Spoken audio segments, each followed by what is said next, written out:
Hey everybody, so in this episode I talked to Team Elite FTS coach Vincent Dizenzo, who's been competing powerlifting for over 20 years. He has a really unique kind of resume of experiences. He's benched 600 raw in over 3 weight classes. He's preparing to compete in his 6th weight class. He's held an all-time world record in the bench press. He's competed multiply. He's competed raw. He is also, over the last several years, has lost over 100 pounds of body weight in something he's been documenting in his log posts that I think have been really helpful to a lot of people. So he brings a lot of unique perspectives. He's a really good coach. He knows training really well, but he also knows the challenges of a lot of weight loss and lifestyle changes and experience of competing and all these different things. So he has a lot of unique perspectives. We talk about a lot of stuff in this episode. We kind of start talking initially about some of the challenges and lessons he's learned through competing. We talk about programming for a while and a lot about designing your own programming and auto-regulating. And then we talk about the challenges of weight loss and even things like social media and powerlifting and how to help others and teaching and things like that. So, I mean, we cover a lot of really good topics. I think you'll enjoy this. I know I enjoy the conversation a lot, and I learned a lot of things from it too. So enjoy.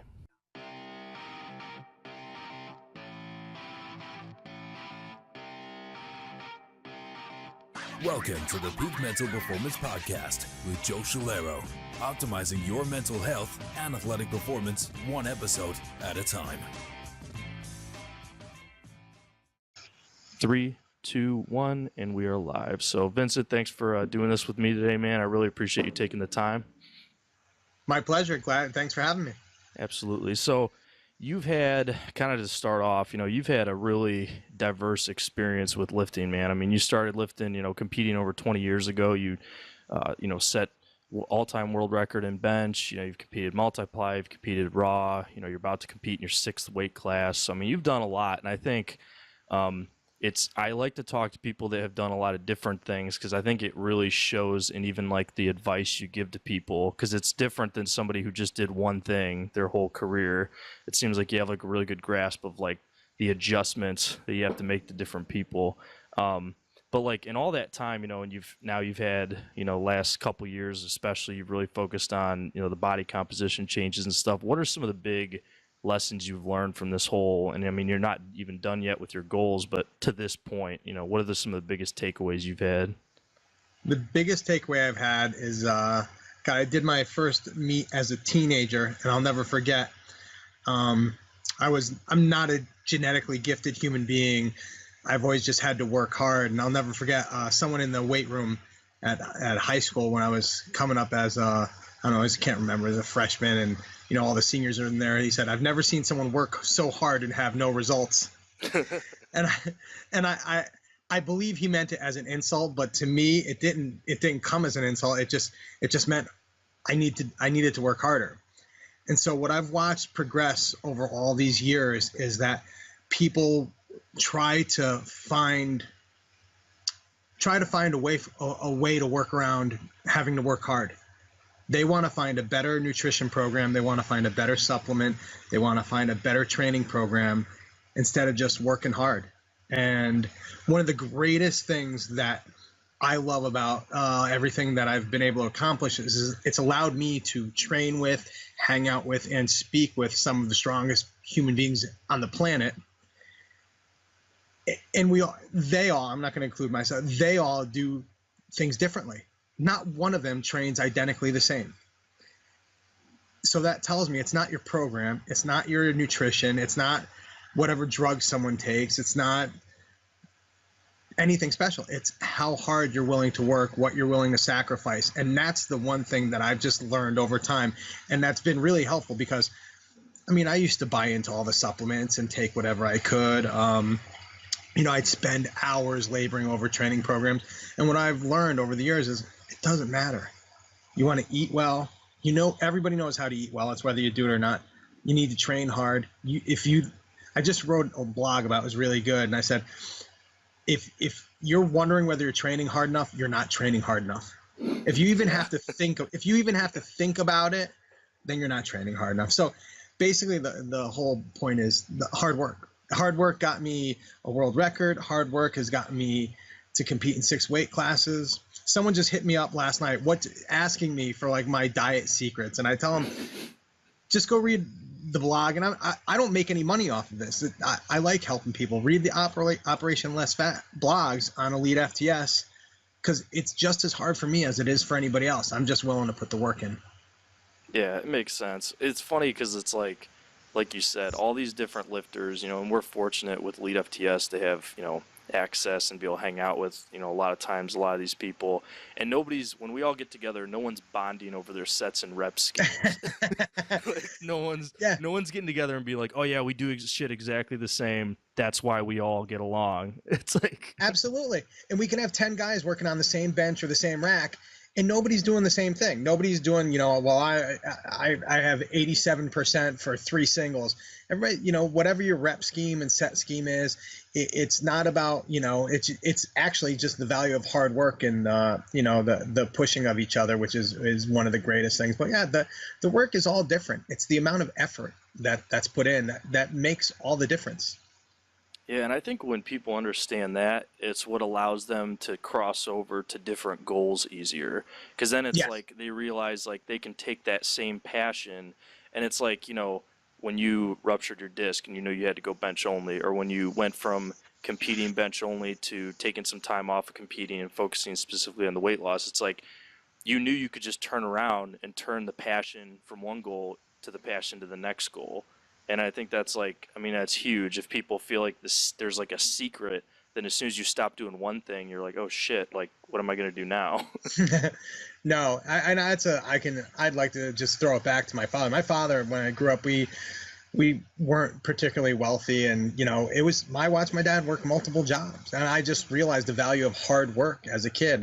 Like I said, I wasn't genetically gifted. I'm not a brilliant student. I ended up finishing my master's with a 4.0. It was hard work. I got jobs I wanted through hard work. You get out of life what you put into it for the most part. So that's what I found with lifting. You get out of it what you put into it. Luckily, I'm a masochist. I love torturing myself. I really must love torturing myself. Yeah, dude, there's something, and that's one of the reasons that I always liked something like 5-3-1 and having like as many reps as you can set, is like you just have some weeks where you're like, all right, I'm just looking forward to when I get to the point when it's like brutal, but I know if I can get 1 or 2 more, it's a rep PR. There's like, and then if you can get it, like there's no better feeling. You leave the rest of the day like, man, I feel good about that. Oh, absolutely. And that's one of the things I really do love about 5-3-1, not to pimp Jim, because he doesn't need pimping, right? But and it's funny because I used to think I was a conjugate guy, so anything more than a single or a triple was a wasted rep. And now I find I'm getting strong. Even some of my weeks where I'm training, when I'm hitting my max reps can be 10, 11, 12. I'm outside of that 3 to 6 strength rep range, heaven forbid, and I'm still getting stronger. It's the value of the hard work and pushing those, like you said, pushing those extra reps. That's brutal. I used to love max singles because to me that was fun. When I'm getting ready for my max set of reps, I'm not looking forward to it because it's harder. It's brutal. It's just more taxing. So it's not as fun, but it pays off. Yeah, absolutely. I found for myself, man, it's like all the way up until the actual max rep set, I am sitting there like, dude, I feel slow. I feel like shit. I feel like zero confidence. And it's something when you finally get to that set that you're just like, all right, now it's time to go. And usually, 9 times out of 10, it ends up going way better than you would have thought with 225 on your back or something. Yeah. But you don't want to walk away disappointed. Yeah. The pain afterwards when you miss is worse than the pain it is going through it. So it's like it's that masochist. Like, all right, I'll suffer to get there because it'll ruin your night. That's what people. It's interesting. I don't know how that's kind of the level of commitment or insanity, because if missing a lift can ruin your night, your day, your weekend, then it's probably taken it too far, which is the area in which most of us live. Yeah. But if you're in that place, that's when you truly know that you're either committed or there's something seriously wrong with you. Yeah, absolutely. So, I mean, while we're talking kind of about the training aspect, you mentioned that you used to train conjugate style, and then now you've kind of you switched to like a 5-through-1, and now I know you put all your own twists on it. I mean, it's really interesting to read your log, and I think I love, some people are like, oh, they almost like bitch about people posting their training. I love watching people that are making adjustments to their training because I learned so much from that. And so as you've made adjustments to your training over the years, kind of can you explain a little bit of how you're training now, why you made some of those changes, stuff like that? Sure. The biggest reason for my changes in training was the weight loss. It's funny, a lot of people ask, well, how's your strength compared to, how's my strength compared to when I weigh 330 pounds, compared to how it is when I weigh 215? Losing 115, 120 pounds, you're not going to maintain that strength. I tell people I maintain, I was able to bench 600 or more raw from 330 down to 275. I really weighed 290 and cut to 275. So 330 to 290, I held on to a lot of strength. But from 290 down to 215 has been a really rough slide. Plus, I think I've been in calorie deficit for 8 years. So that was the biggest change in my training, is that I didn't want to watch those numbers decrease. So I never really worked reps. So leaving conjugate and moving over to 5-3-1, plus knowing Jim and being friends with Jim and having access to Jim and Rhodes, and they were doing it, and they moved away from their powerlifting career kind of into their, into just the love of lifting, which is where I ultimately knew I was going. I compete now kind of like, I guess, a pro golfer would go golf when he's retired. I mean, suddenly I don't think a pro golfer will give up golfing because they're not competing, they're not competing on the tour anymore. They're probably still going to go out and play. That's how I powerlift now. I do it for fun. I want to do it well as I can do, and I measure myself against myself. But so I didn't want to watch those numbers diminish. I didn't want to watch my 605 or 600 raw bench go down, weekly on my max effort lifts. I think it would have been too taxing mentally. So I said, let me shake it up. Let me go with 5-3-1. It turns out I love it because it takes a lot of the guesswork out of programming for me. I don't have to figure out which lift max effort correlates with the competition lift, which assistance exercise. It's really kind of, it's one of those programs where the effort you put into it is what you get out of it. It's easy to plan. In speaking with Jim, I actually train at a lower training max than your average lifter, just basically because of my years under the bar and my age. So I can't really, it takes too much out of it takes too much to recover. It takes too much out of my central nervous system to train at that higher percentage. And I found that I've been able to maintain a good amount of strength just by changing the training and the amount of volume that I'm able to do now versus what I did in the past. Yeah, that's really interesting. I think the training max thing is like probably one of the most undervalued, but like simple and effective things to make your training, really to be able to get you through a lot of rough patches. People are always asking questions on the site about like, how do I get through a plateau? How do I get through this? Or, they'll have, I'll have people that like I'm helping out that, they'll have, tough time in school coming up, or they're getting married or whatever. And I feel like the answer to so many questions can be like, make your training realistic, drop your training max a little bit, make it where even if you're having a shitty day, you can still go in and get your work done. That was one of the biggest mistakes I think I made with conjugate training, was setting up my training in a way that depended on me feeling like Superman. Yes. And it was like, and it's just not realistic. You're not, 9 out of 10 times, you're not going to have that. No, I couldn't agree with you more, because, I mean, so often where I know I've actually programmed in with 5-3-1. I don't remember the percentages offhand, but I do the program based on I'll do the 3 weeks, the 5 week, then the 1 week. That 5 week in the middle, I don't do a rep max anymore, because for me, I won't, I don't know that I would have gotten where I did if I didn't do stupid things and push myself when I didn't feel like I should be pushed. So for me, it's almost counterintuitive to take that max rep lift off, but by programming it in on that middle week, then I give it off to myself. There are an occasion where I'm really kind of beat up and I'm like, all right, well, I have the option. I can just do the 5 this week, or I can just do the 3, or I can just do the single, but that rarely happens. You probably know it too. You need to, you know the program's based around doing max reps. So, but I find that programming it in, I have my deload every 4th week. When I'm getting ready for a competition, I usually stretch it out to 6. I can usually go 6 to 7 weeks when I'm not in competition mode, but I force that 4th week deload when I'm getting ready for a competition, because I just know how hard I'll push myself. And then that middle week, I just do the prescribed 5, and it gives me that break I need between the 2 max rep weeks. Yeah, I think that's really smart. And like you said before, it's like when you hit the week that you either need to deload or like the 5s week where you don't go for rep max, you can feel it of it's not even I don't feel great today. It's like, I'm going to hurt myself if I push too hard.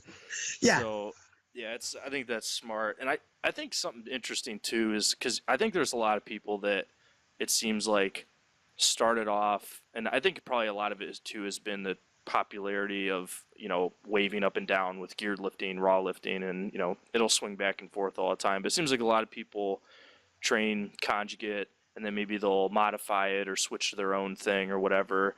And I think, like you said before, there's a lot of valuable lessons that I learned from Circa Max cycles and things like that. And I've even found now that I'm implementing a lot of things that I learned training in Conjugate training crews in my training now. And I think sometimes if people can train a certain way for a while and be able to take things from it and learn why the principles work, then you can, modify your training any way you have to. Because it's like, people always ask Jim all the time, like, how can I combine Conjugate and 5-3-1? It's like, you're asking the wrong question. You're asking how to combine 2 programs. What you should do is learn what works from those programs and then just make your own programming out of it. I think you couldn't have hit the nail more on the head. And I don't know that I've ever really had the balls to talk to Jim about this, but I believe Jim's whole goal, and I think part of the thing, and I in being friends with, I think part of the thing that frustrates him is the fact that so much does have to be spoon-fed, whereas I think the ultimate goal is for you to learn how to program for yourself, to take what you've learned. I mean, 5-3-1's an amazing, it's a great program all around. There's lots of great programs. I mean, I'm not just saying that because, I'm friends with Jim. I mean, there are a number of great programs out there. Any program that has a little science and a little history behind it is going to work. It's based on your effort. 5-3-1's just, I know Jim, it's simple, it's laid out, and for people who have no clue what to do, all they have to do is read the book. That's all you have to do, and it lays everything out. But like you said, I've taken a ton away from Conjugate training, and the fact that I am now implementing speed work into my 5-3-1 program, because with Jim you get the FSL sets, the first last set, the extra volume, and 3 sets of 5 turns out to be 15 reps. But what if I turn around and say, okay, I'm going to do a couple, for a squat, I'll do 8 doubles. Well, that's 16 reps. You're getting the volume, and you're just getting it a little differently.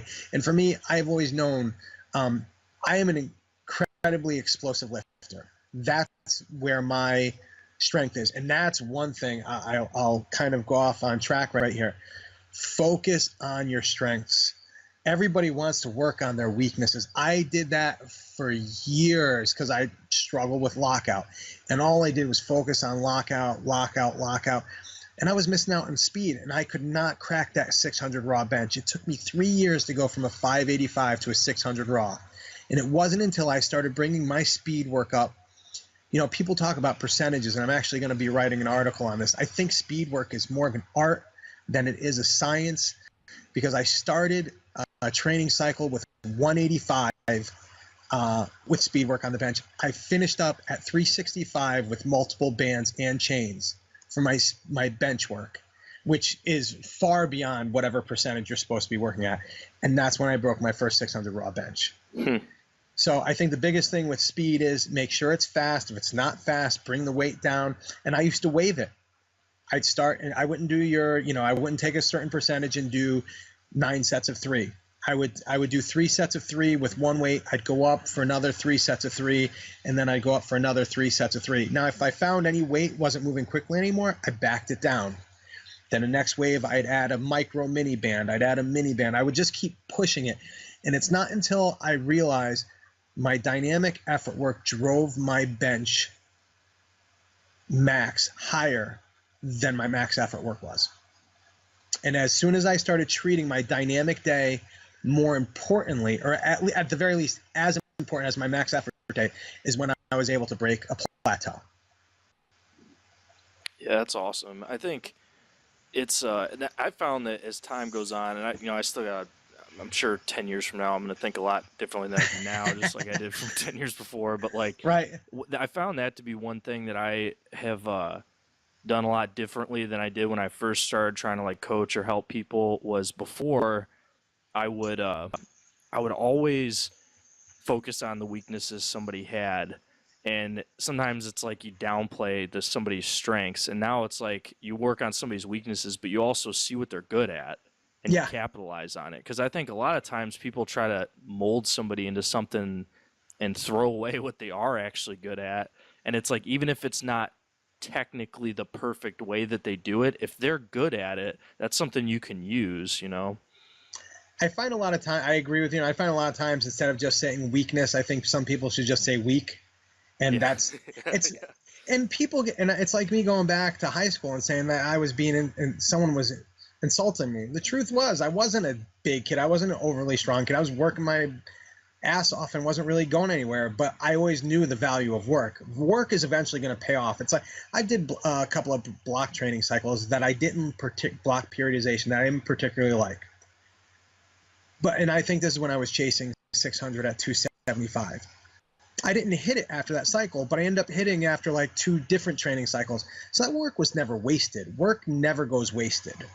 And I think, that's what people, they spend so much time trying to find the perfect program that, I didn't hit a PR, that was a waste. No, it wasn't. It's the value of work, that body of work. It might not have paid off that day. There's a lot of other things that go into competing and training other than just that day. How did you feel? What did you eat? How did you sleep? I mean, for people who want to compete, it's really a lot more than just how strong you are that day. It's being able to dial things in, and there's a lot of things, a lot of moving parts to dial in. And if you want to be at your best, you really better take all those things into consideration, far and above your training. I mean, it's funny. I was laughing with Jess because I stress about things like I'll be the first entry into a meet. I'll be 3 months in advance because I know if I'm waiting 2-3 weeks out and there's a waiting list, or I'll start stressing out. If I don't have my hotel room booked, I'll start stressing out. That affects you.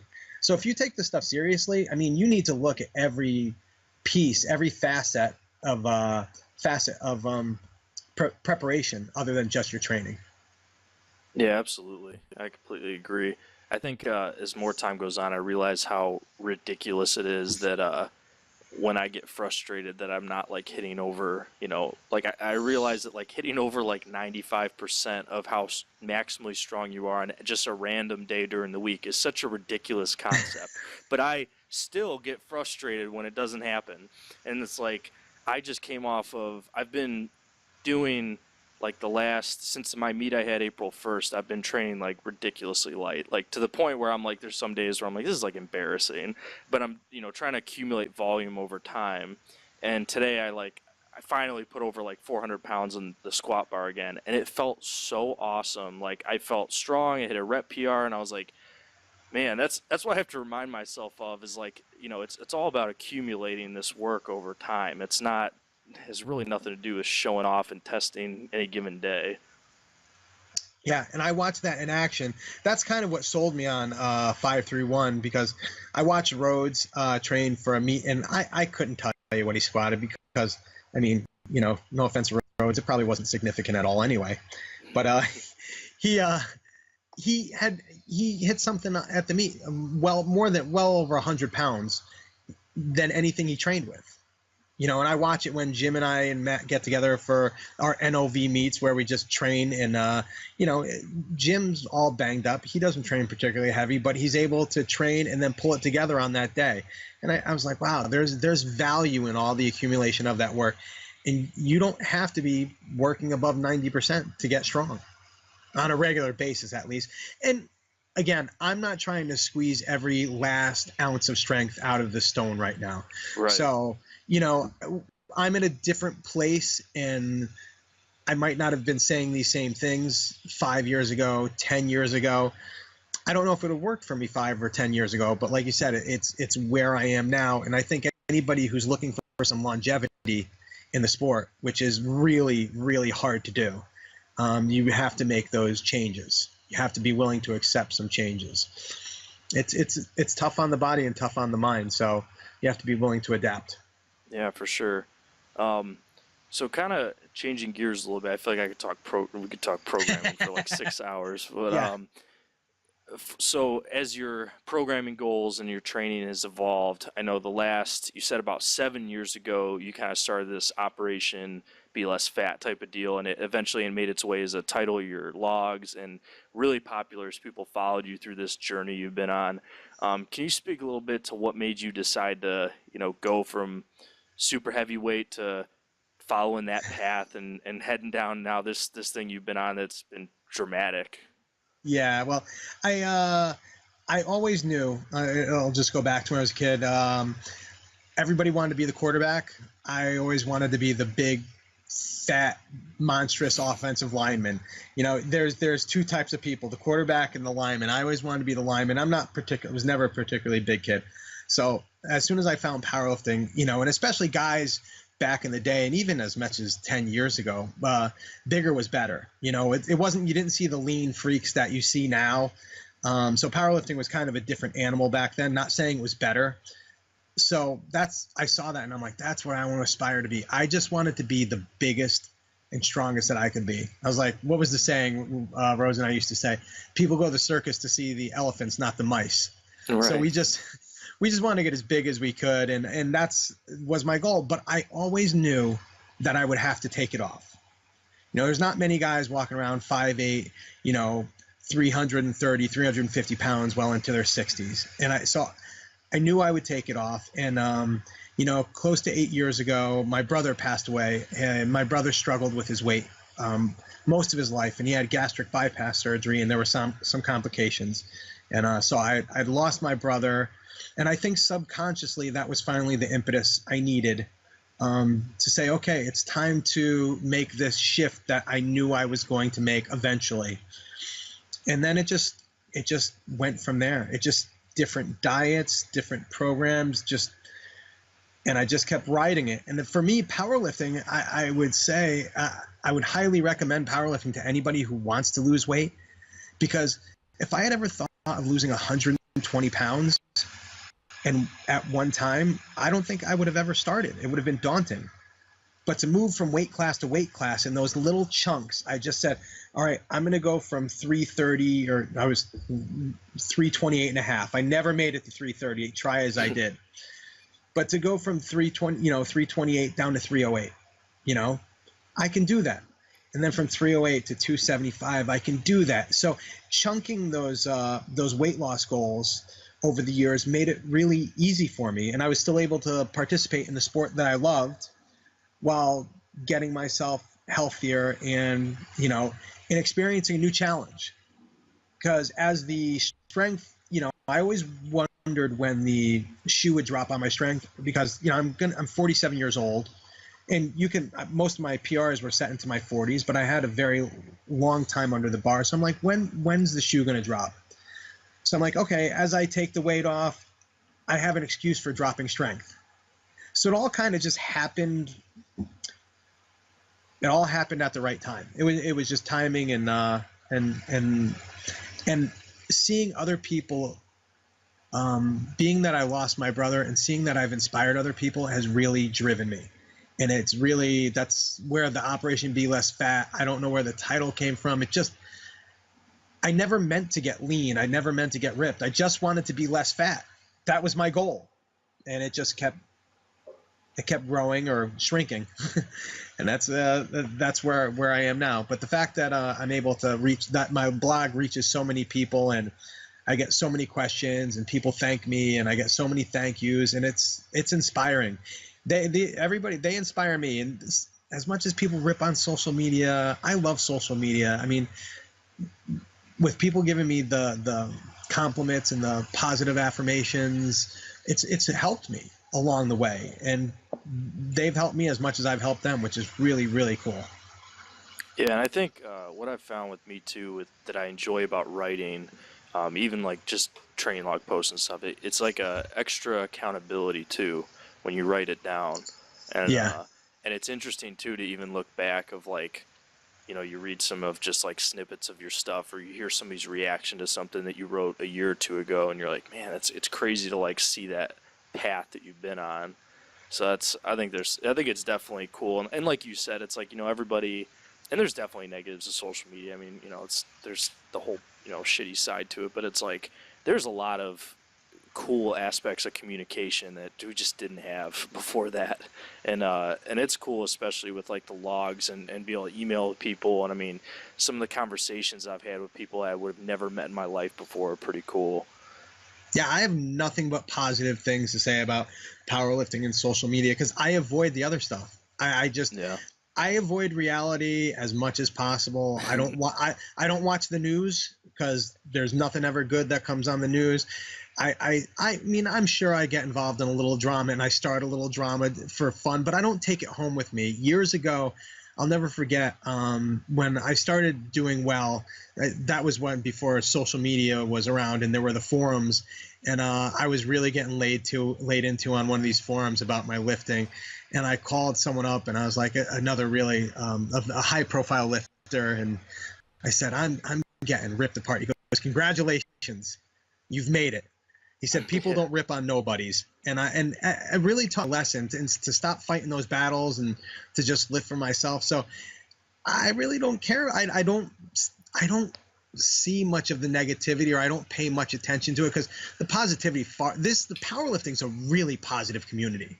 Oh yeah. I mean, I know bodybuilders, I know other athletes, and the community that powerlifters have, and the fact that you could show up at a meet by yourself, not know anything, and you will find lifters of every caliber and probably some of the best lifters who will wrap your knees, who will call your squats, who will help you out of nowhere, is truly astonishing. You don't see that in other sports. You do not see that. And so for all the bad mouthing powerlifting, we seem to feel there is out there, it's not a lot. The positives far outweigh, and you can avoid it. You can. If you get involved with it, it's because you want to be.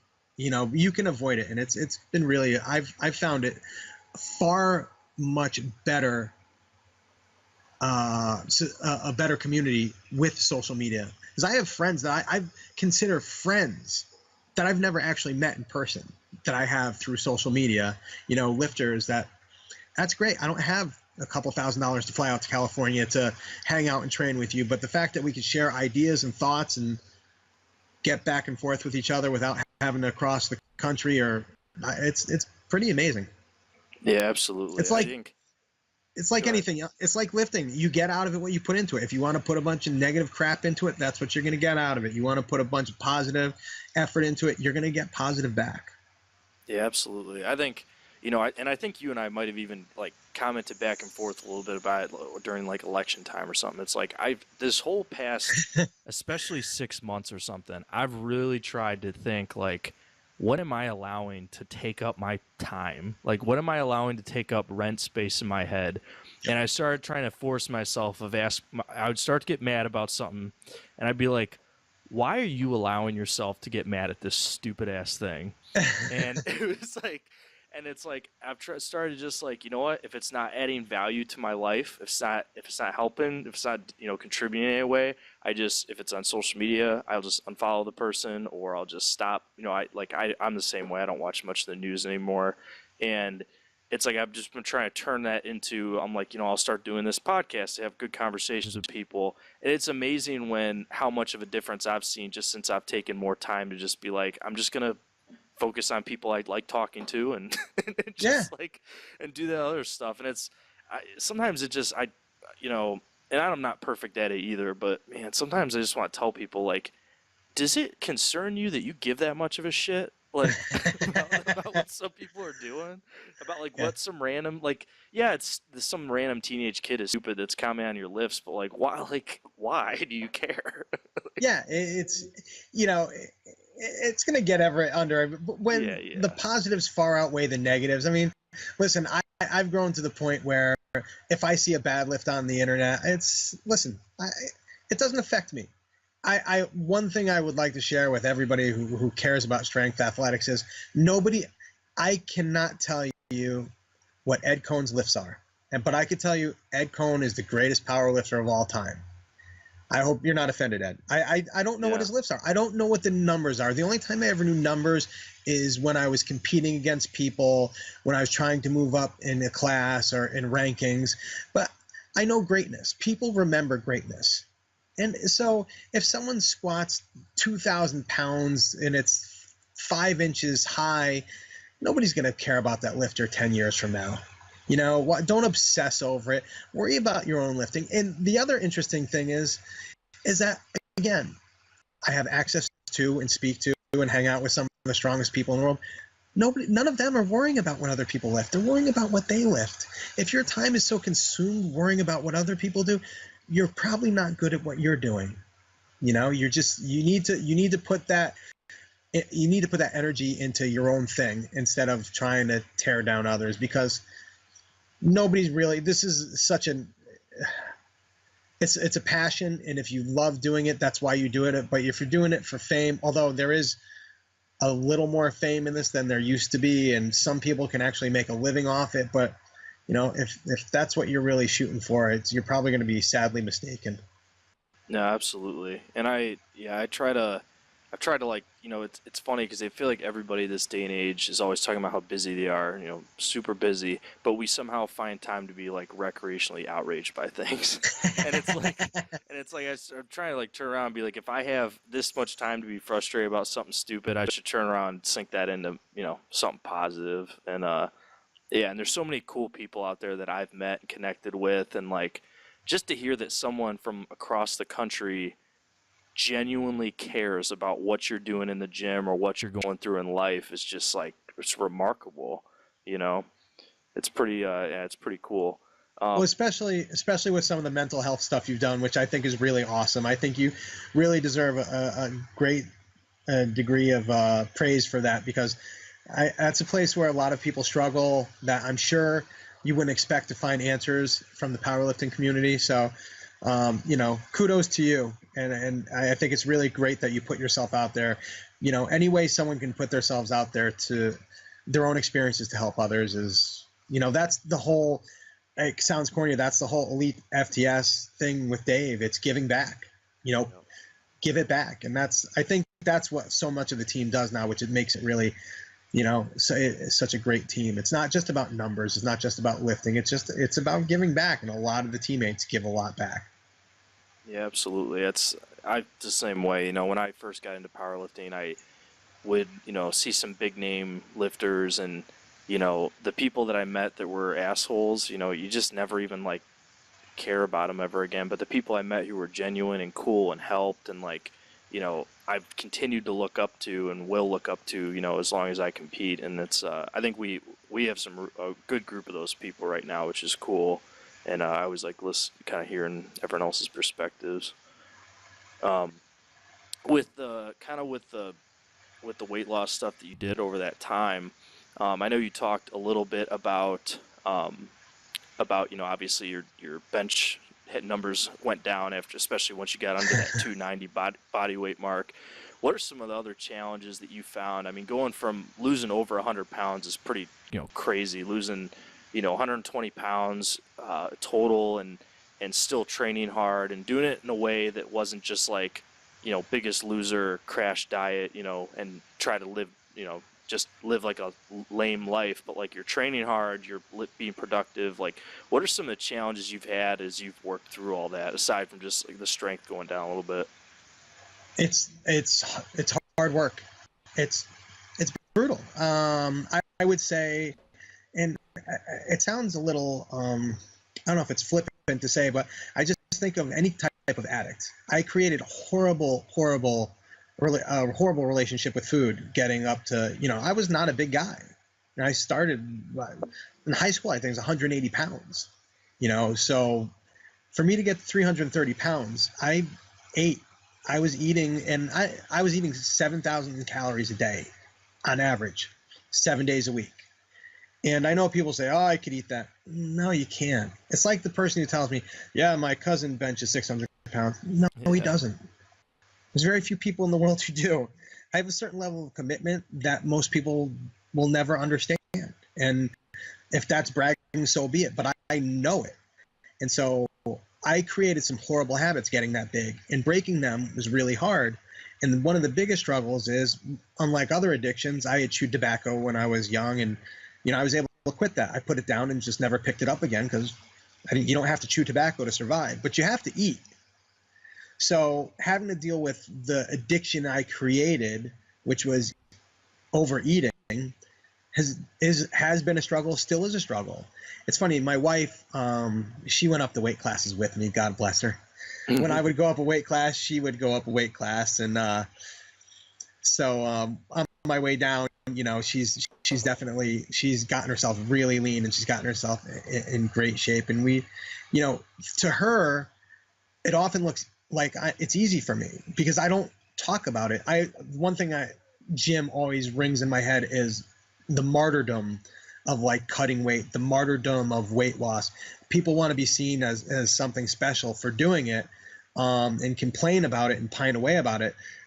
I brought it upon myself, so I don't complain about it. I try to make it positive, but I struggle. I struggle every day. I struggle every night. I still struggle now, and it's fighting and learning. I learned something really important not that long ago, is the difference between actually being hungry and actually having a craving. And what I battle a lot of times is a craving. Now, psychologically, when I'm able to tell myself I'm not hungry, it's a craving, and I hate weakness in myself. Quick story: when I was a kid, I was afraid of the dark, so I used to force myself to walk into the dark basement, to the other side of the basement, turn on a light, and then turn it off and walk upstairs, not run like I was afraid. So I've always kind of liked to challenge myself. So I hate weakness in myself. So to know that, this craving is trying to get the better of me, I fight it. So so I'm not torturing my body. I'm not starving myself to death, but fighting off cravings and just, I don't know. It probably is. It's people have bigger things to worry about than cravings. But for me, that's one of my biggest things, is fighting the battle of food every day, which a lot of people lose. And it's hard. You're bombarded with commercials about food. You're bombarded I grocery shop, and it's hard, man, walking by bags of food that I used to eat. And that hasn't gotten easier, but the results are what keeps me coming back. Being able to look in the mirror, taking pictures, and I still see all my flaws. I see my flaws before I see the positives, unfortunately, but I'm working on that. But that's what keeps it going. The fact that, and I will say also, the other thing that keeps it going is a talk I had with Dave Tate. Because Dave got himself completely ripped and looked amazing, and through 2 hip surgeries now, he's put some weight back on. And in speaking to him, he goes, the thing that sucks the worst is I know how hard it is to take the weight off.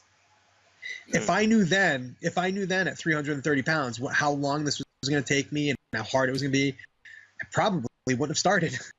But putting it in those chunks helped. So it's that daily struggle. It's like it's an addict's mentality, and it gets better, but it sounds trite because people have real struggles with different addictions, but it's not like I watched my brother lose his life because of food. So people can say what they want, that it's not like a drug addiction or an alcohol addiction, and it still hits people pretty hard. So for me, it's just fighting that battle. Yeah, absolutely. No, that's no joke. And I think, like you said before, about, Jim will give you a hard time or say something about like the martyrdom thing. I think one of the things I appreciate about a lot of the things you've written, especially the last couple of years, has been you're transparent about the struggles that you deal with, but you're always doing it in a way that's like a teachable moment. So it's like, this is hard for me, but here's what I'm doing to move past it or whatever. And I think sometimes that gets lost in people's, you know, it's like either people bottle everything up and never say anything about it, or they'll say something about it, but it's just like, this sucks, I'm going through a hard time, and then there's like no lesson to be learned from it. And I think that's one thing that I find with even just like the mental health side of things, and I think it's the same with like struggling as you're kind of taking on challenges, losing weight, is, it's easy to sit and just be like, vent about how hard it is and then just leave it at that. And it feels like, oh, like I got it off my chest. And like there's something to be said for getting stuff off your chest, but there's also something to be said of like, if people are going to take something from it and if you want to hold yourself accountable, I think it's cool if you can, be transparent about the fact that it sucks, but then also be able to say like, here's what I'm learning from this whole thing too. And I think that's why people enjoy. I think if all your logs were about bitching about how hungry you were, I don't think people would want to read them. But I think some of the things you talk about are what help people of like, all right, this has helped me look at it a different way when I deal with the same thing. And I think that's something that is good to focus on for people, No, I appreciate that, and I think especially one of the greatest things that has happened to me is being sponsored by an elite FTS, because I don't know I would have given back in the same manner that I do, and I've learned how to become a better writer and how to become a better teacher because it's part of the culture. And so interestingly, it's funny, when I read logs and I read a lot of things online, I spend a lot of time online. I'm an avid reader of stuff out there because I'm always like to take, I think there are really very few new ideas out there.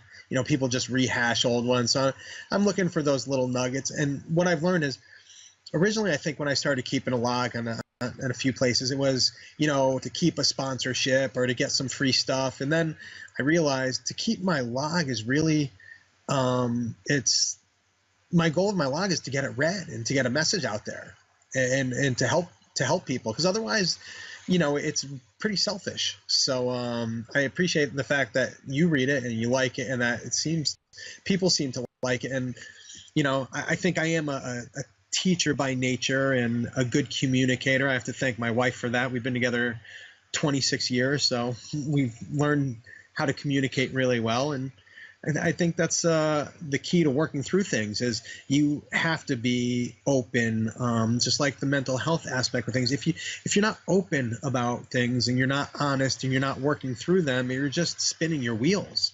And especially for us who have a platform and a voice, why would just to spin your wheels would be really frustrating for other people to watch. You have to show them. We do have slumps, but what we're doing to dig ourselves out is the message. The fact that they have someone, well, I can empathize with that guy. I'm going through it. Okay, but here's the message that's going to help me get through to the other side. So hopefully you and I just keep getting through to the other side that we want to get to, and we could keep giving that message. But we struggle, and I think people appreciate that because it's honest, and I think not enough people talk about that side of their life. Everything just seems, oh, they're sponsored, they're lucky, it's easy for them. No, it's not. It's hard. Yeah, and I think sometimes people forget the value that people see in watching somebody struggle through something but hang in there and get to the other side. Like, Yep. you may not even in the time that you're struggling a little bit have the answers. But if you can, I know that I'm inspired by people that I see that I know had a rough patch, but then they come out on the other side and they hung in there. They roll with the punches for a while. And I think that's really helpful for people to see because oftentimes people don't make it through whatever their rough patch is. They quit at their goal or, they drop out of whatever they're doing. And I think that's helpful for people. And I think, with the logs and articles and the stuff that we're able to do, I've tried to really, and I think this is something kind of very much along the lines of kind of what Dave's talked to me about a lot is, we're helping people figure out their own philosophies, and we're giving them perspectives that help them figure out for themselves. And I think that's one of the biggest things that I think I've learned from some good teachers, and that I want to try and keep doing is like, I'm not trying to make mini-me's out there. Like, I'm not trying to Yep. make people that are going to do exactly the same thing as I am, but some you just never know what's going to help something click for somebody. Like when somebody is your personality type and they read something that you wrote and it helps them click, or they might have had 10 other people tell them technically the same thing, but when the way you said it helped them get it. And I think that's Yep. super valuable for people um, who can share and write and teach like that. And I'm the same way. I read a ton of stuff, and I just even things outside of lifting, because I'm always interested at the art of how people teach stuff. Yeah. Like I'm not even I've never done like Brazilian jiu-jitsu or anything in my life, but I like listening to how people coach it, because it's like you see the parallels of even how we teach things. Right. It's really interesting to just see good teachers teach stuff. Absolutely. I'm fascinated with anybody who's good at their craft, because it comes down to effort. I mean, there is that 1% that is just gifted, but most people get where they are through hard work. It's funny, the whole grinding thing that you kind of, through life. I always tell people one of my favorite, there were two times in lifting one time there was a leaderboard at Southside, kind of like they have at Westside and a lot of gyms now. And I think at the time I was at a 730 bench, and I had the top bench in the gym. And, a kid came up to me and goes, wow, that number's been there for a long time. You can't beat that. And I'm like, no, evidently not right now, but I'm still trying. It doesn't always come easy. And I always tell people, they said, what was your, one of your favorite things in lifting?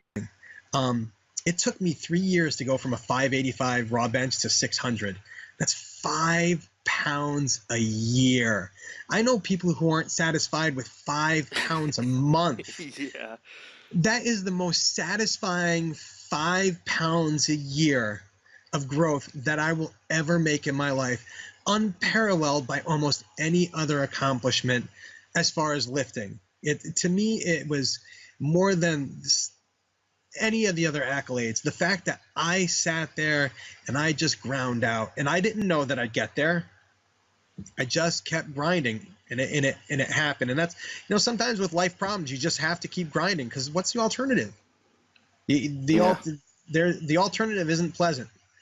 And a great thing, I could share, if I want to share something positive that, my wife shared with me when my brother passed, is I struggled for a while with that, to the fact that I almost wanted to get some help, and I was doing a lot of reading. I was actually going to go see somebody, and something that resonated was happiness is a choice. So, no matter what's going on in your life, it doesn't have to affect everything that's going on in your life, and you will have those happy moments. And choose that. You can choose to put yourself in that mood or accept that mood for a little while, and it's okay. So I guess positivity is a choice too. You can put yourself in that place and choose that, and you're not always going to be there. There's going to be lousy training. There's going to be lousy days in life. You're going to lose people. People are going to get divorced, money, what have you. But you can't choose that to rule everything. You have to take the positives that you get and roll with them. And I think if you get a little momentum, it can keep heading you in the right direction and get you through to the other side with anything in life. No, I think that's great advice. I was actually at a conference where Sean, I think it's Anchor, he does like that. He does a TED talk on positivity in the workplace. And, it was like an exhausting day. We were like halfway through the day. I was hungry, and I'm like not in the mood to sit and listen to this dude. And he talked about happiness being a choice. And, and it really was like, I sat there and I was actually like totally clicked in my head of like, man, that it sounds so cheesy and like cliche of happiness is a choice, but man, it really is. And I think, like you said about that 5 pound, or 15 pounds being so valuable. I think if people, when they're going through rough times, can hang in there just to the point of find some small victory and cling to that, like those things mean a lot, man. It's like, when I did the Arnold last year at XPC finals was probably some of the worst that I had been dealing with, depression, anxiety, and stuff. And I was talking to Dave about before, it was like 2 weeks before the meet, and I was like, dude, I can't lift like 80% in training right now. I can't sleep. I'm, not sleeping for 3 or 4 days at a time. I was like, I'm like a total mess. I was like, I have zero desire to compete. And And he's like, well, he's like, if you don't think that you're going to get injured by competing, you should still compete. And I was like, you know what? Yeah, I think you're right. So I went and I competed, and I even had some other people that were like, dude, why are you even going to bother competing, man? It's like, it's like, it's going to be a shit show. And so I went and competed, and it wasn't a great day. I didn't bomb, so that was huge. And I had a bad squat, bad deadlift, but I hit a 5 pound bench PR, and that was probably the most valuable 5 pound bench PR I've ever hit in my life. And man, I was so, just a year earlier, I would have scoffed at a 5 pound bench PR. And it was like I got done with that, and I even a few people asked me like, "How'd the meet go?" And I was like, "Dude, it went awesome," because it Yeah, was like came off of a rough time, and I stuck with it. And like, yeah, but did I win the meet? No. Like, obviously that's the ultimate goal, but it's like that 5 pound PR was super validating to the for me, to the value of just hanging in there when things are shitty. And I think there's and I credit a lot of that to Dave's advice, but it was yeah, there's just something to be said for if you just hang in there and just find some small thing to just like keep your eye on, and then when you get it, it just adds so much. You realize the value of that stuff. absolutely. That's you have found the answer. That's the key to success, and the key to happiness is to keep building upon those little things. It's in just mentioning the little things. That's one thing I've always done at seminars that I've talked about is the little things add up. In those little things, that's where you, like you said, you find those victories in those little things. You keep what was it? The aggregate of I'm going to totally screw this up, but it was and I'm going off a little bit on a tangent, but from where you were headed with this, but it made me think. There was the English cycling team had never won a tour, hadn't won in a long time, and there was a gentleman who took on, became the coach or manager, and something to the effect of the aggregate of 10% or 1%. Basically, he tried to squeeze 1% out of everything. If he could find a better pillow for you to sleep on, if he could find, a better food to eat, like it wasn't just about the cycling.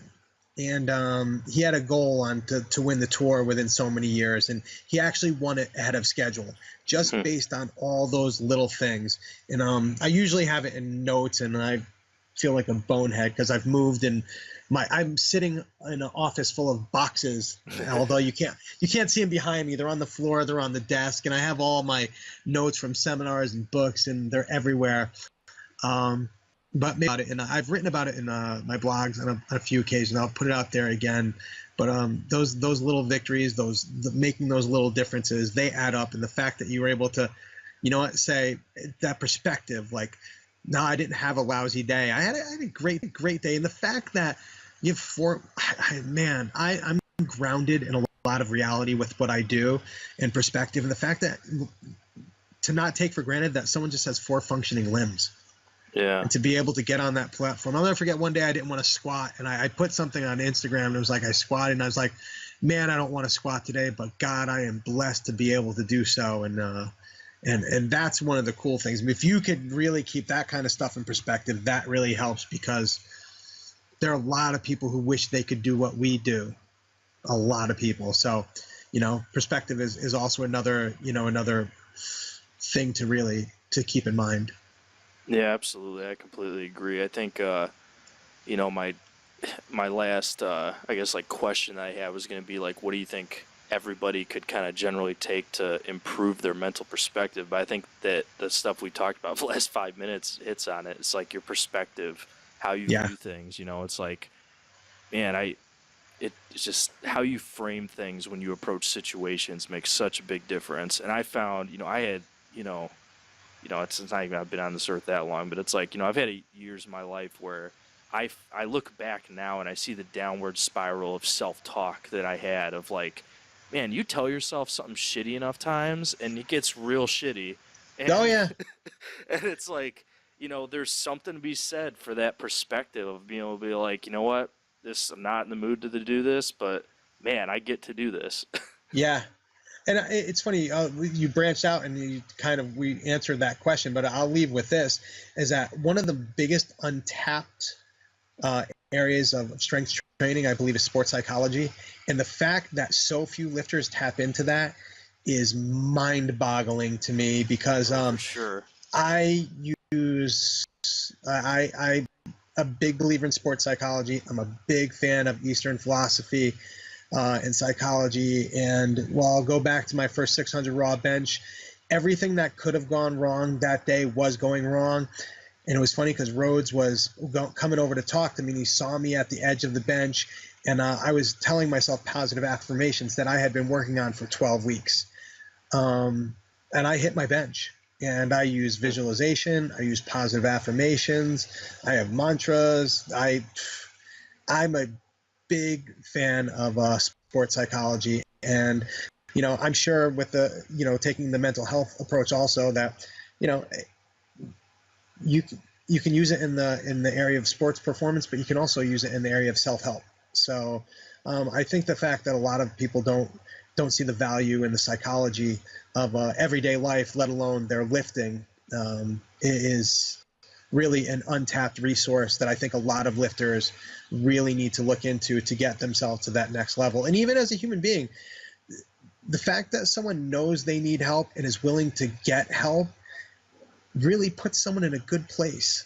It's not a weakness; it's a strength to be able to admit that you need that help. I think is a strong characteristic. So, anybody out there, you want to become a better lifter, you want to become a better person, you think you need some help, find it.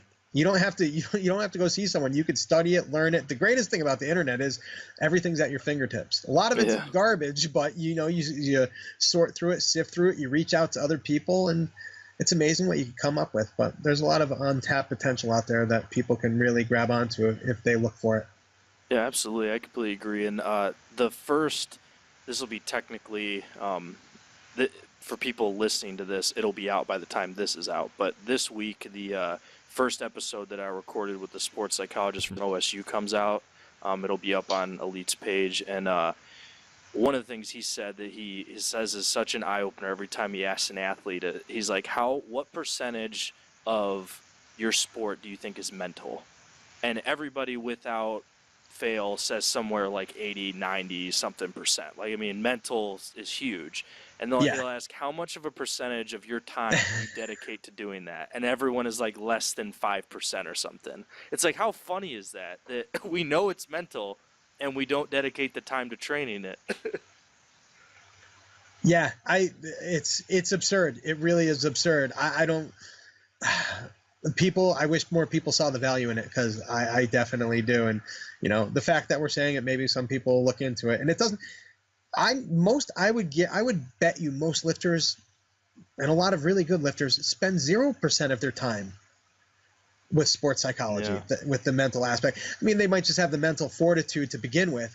My dad always told me there were two types of people, two types of athletes.